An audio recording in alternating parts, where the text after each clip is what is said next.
Saudações, pessoal. Eu sou o Ricardo Tchaikovsky e essa semana eu vou realizar um grande ritual que eu batizei esse ritual de Caldeirão de Exu, que eu vou arriar algumas oferendas para os meus mestres Exus e Pombagiras para abertura de caminho e prosperidade. E é a primeira vez que eu estou abrindo esse ritual para pessoas de fora. Então, o que eu fiz? Eu sorteei 2 membros da Sociedade Luciferana de Estudos Esotéricos para que eles pudessem fazer seus pedidos, para que eu pudesse colocar o nome deles nessas oferendas e para que meus mestres Exus e Pombagiras corram gira para essas pessoas. Então é um trabalho espiritual sério, é um trabalho espiritual que eu estou fazendo com fé e com dedicação. A cada 15 dias eu vou fazer esse ritual. Então, se você está precisando de um trabalho espiritual desse porte, você pode se inscrever na Sociedade Luciferiana de Estudos Esotéricos. Eu vou deixar o link aí na descrição. E a cada 15 dias eu vou sortear 2 membros, até eu contemplar todos os membros da sociedade. Então, até o final do ano, eu acredito que eu vou conseguir contemplar todo mundo que estiver inscrito aí na Sociedade Luciferiana de Estudos Esotéricos. Todavia, não faria sentido nenhum eu fazer apenas esse tipo de ritual se eu não passasse nenhum conhecimento. Porque o foco da Sociedade Luciferiana de Estudos Esotéricos é o estudo e a busca por conhecimento. Então, para coroar esse ritual, eu decidi fazer uma série de vídeos também. Então, toda vez que eu for fazer esse ritual, eu vou lançar um vídeo na semana que eu for fazer esse ritual sobre a Quimbanda. Porque o que acontece? A Quimbanda é uma prática que a maioria das pessoas se aproximam da Quimbanda porque elas desejam alguma coisa. E não há nada de errado com isso. Porém, nem todos têm as condições materiais de arcar com o trabalho de Quimbanda. Que o trabalho da Quimbanda ele é um trabalho oneroso, né? Você precisa de um determinado... você precisa ter algum bem material aí, porque os Exus trabalham assim, né? Você faz uma oferenda para eles e eles correm gira por você. Então as pessoas procuram sacerdotes de Quimbanda para fazer esse tipo de ritual para elas, mas todos cobram e não há nada de errado com isso. Isso é uma prática essencial da Quimbanda, né? O feiticeiro, não só da Quimbanda, mas a feitiçaria geral, é comum esse tipo de troca. Hoje em dia eu sei que muitas pessoas não gostam disso e tal, mas isso é essencial, isso faz parte da Quimbanda e da feitiçaria como um todo. É totalmente viável, é totalmente dentro da tradição você cobrar por trabalhos espirituais. Então, essa foi uma maneira que eu encontrei de ajudar as pessoas que de repente não têm tanto dinheiro assim, para conseguir algumas coisas através da Quimbanda. Porém, como eu disse, não tem sentido eu só fazer isso, porque a Quimbanda não é caridade, né? A Quimbanda é um trabalho sério, um trabalho espiritual que exige essa troca, né? Que os alquimistas chamavam de troca equivalente. Então você sempre vai ter que dar alguma coisa para receber. Então, além, né, de eu fazer esse ritual, eu também vou passar alguns conhecimentos sobre a Quimbanda. E esse é o meu primeiro vídeo que eu estou fazendo dentro dessa proposta de trabalho. Esse material que eu vou colocar aí no ar, com respeito à Quimbanda, ele é totalmente baseado no trabalho do Danilo Copini. Então, se você quiser saber mais sobre a Quimbanda, eu recomendo os livros da editora Via Sestra, do Danilo Copini. Eu vou deixar na descrição, assim que possível, o link da editora para vocês darem uma olhada. Tá? Então, vou começar falando um pouco aí sobre os conceitos essenciais da Quimbanda. Eu espero que esse vídeo agregue alguma coisa a vocês. Tá? E assim, Tenho que deixar claro que isso aqui é uma iniciativa minha e é minha visão sobre o culto, tá? Outras pessoas podem ter visões diferentes e isso não é certo nem errado. Só que eu só posso falar daquilo que eu conheço, então eu vou falar da minha versão da Kimbanda e vocês absorvam aí o que vocês acharem pertinente e podem procurar em outras fontes, procurar com outros sacerdotes, outras informações e aí vocês vão construindo sua própria opinião no que diz respeito à Kimbanda.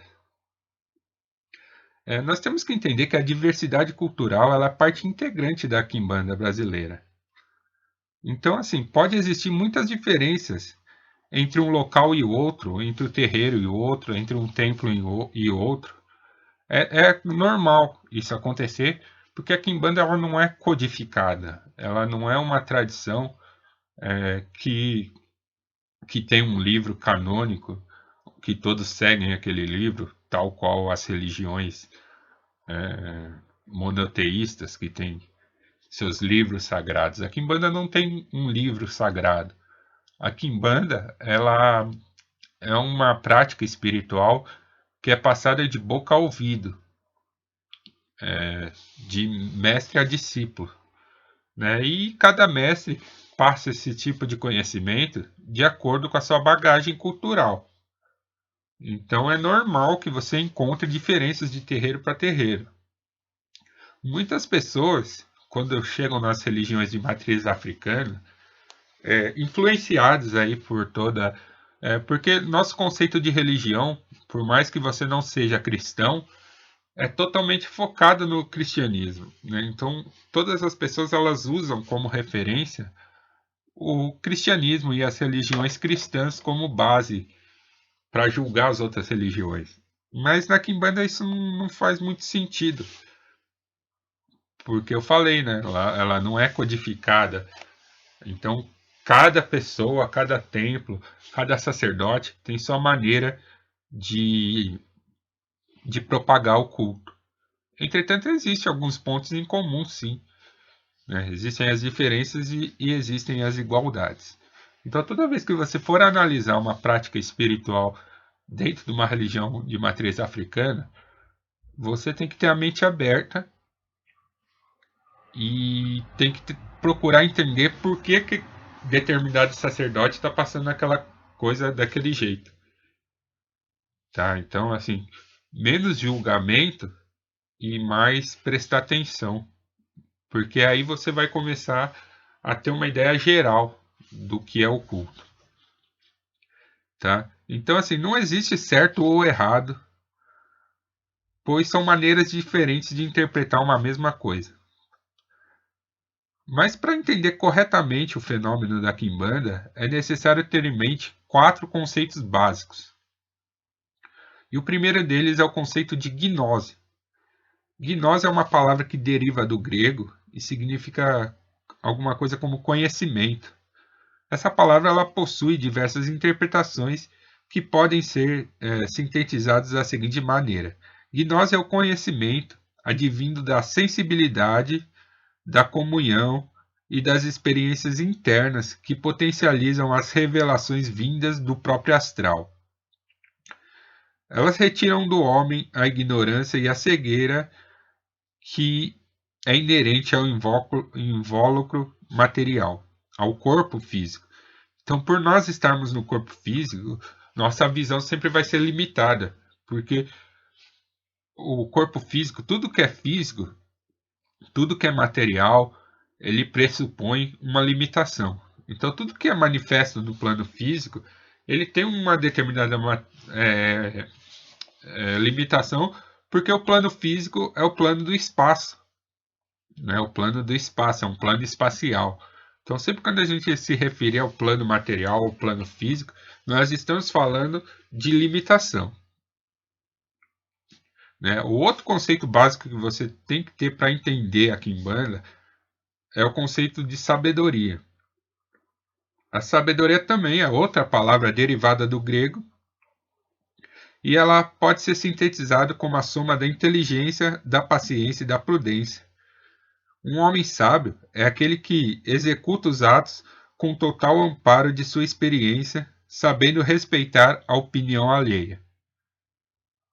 Outro conceito básico que você tem para entender o fenômeno da Kimbanda é a evolução, né? A evolução ela rege as mudanças e alterações em um amplo sentido.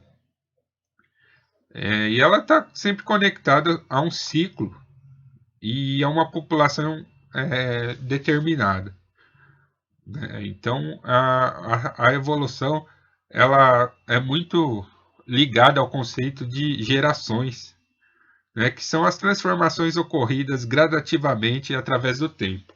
Então, aí a gente já tem a gnose, que é ligada aí ao astral, nós temos a sabedoria e nós temos a evolução, que são ligadas ao plano espacial e o plano temporal.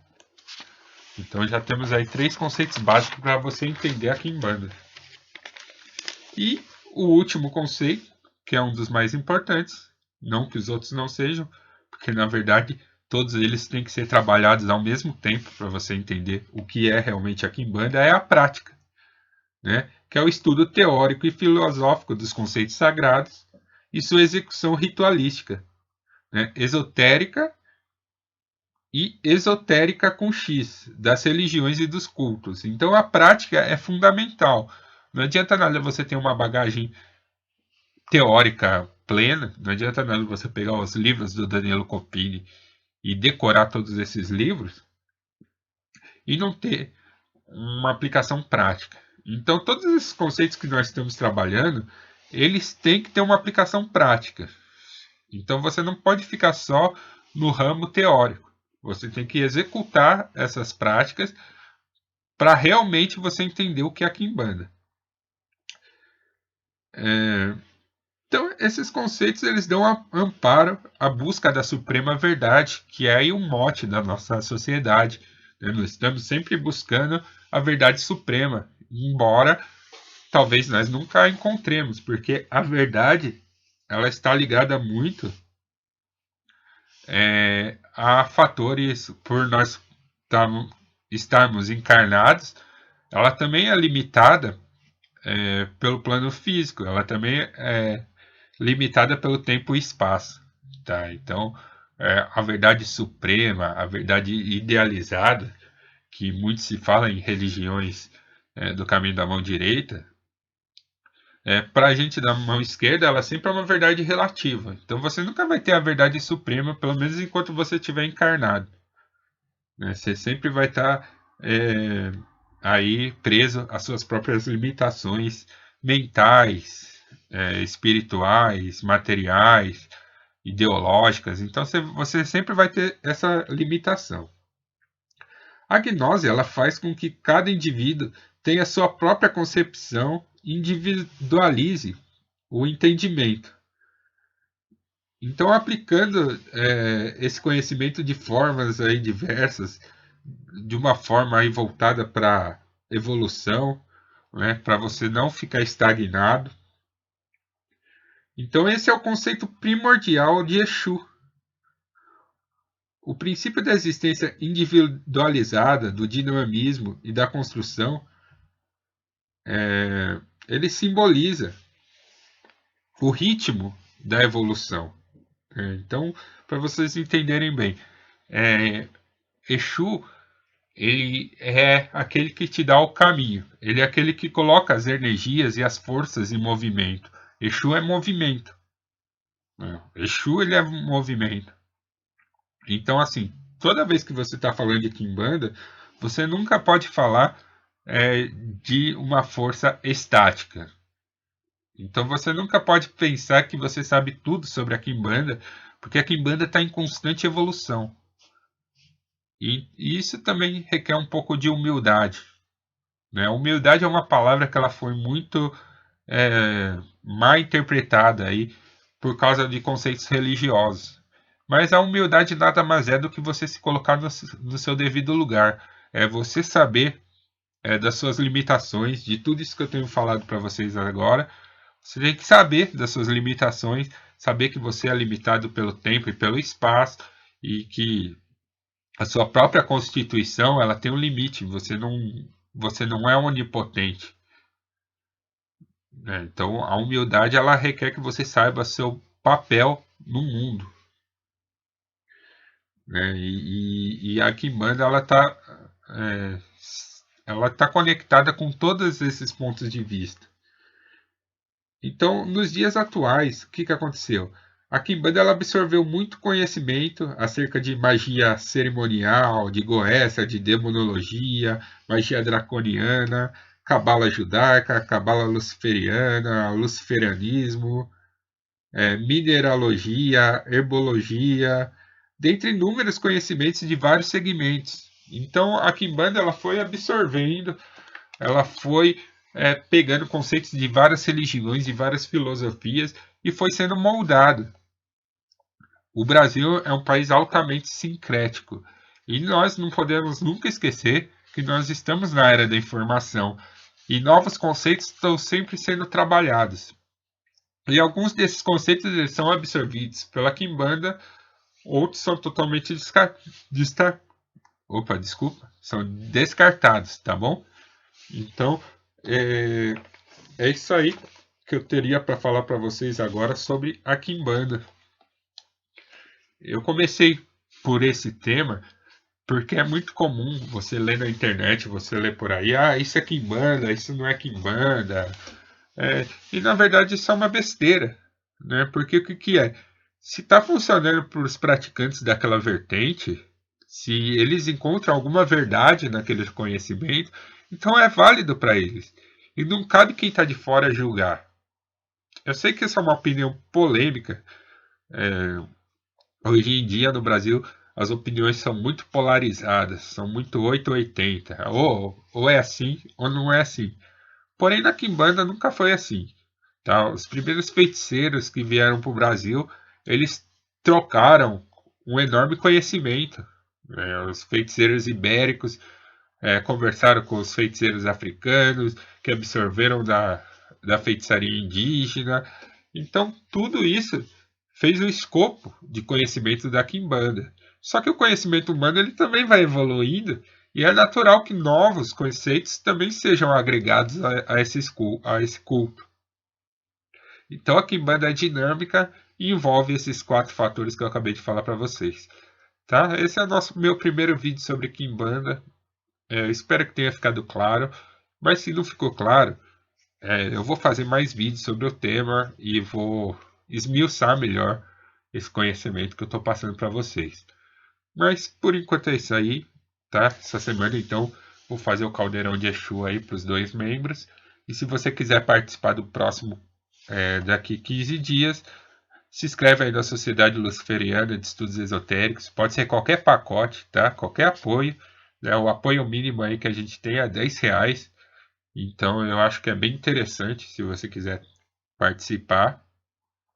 E tamo junto. Vamos fazer Exu corrigir aí.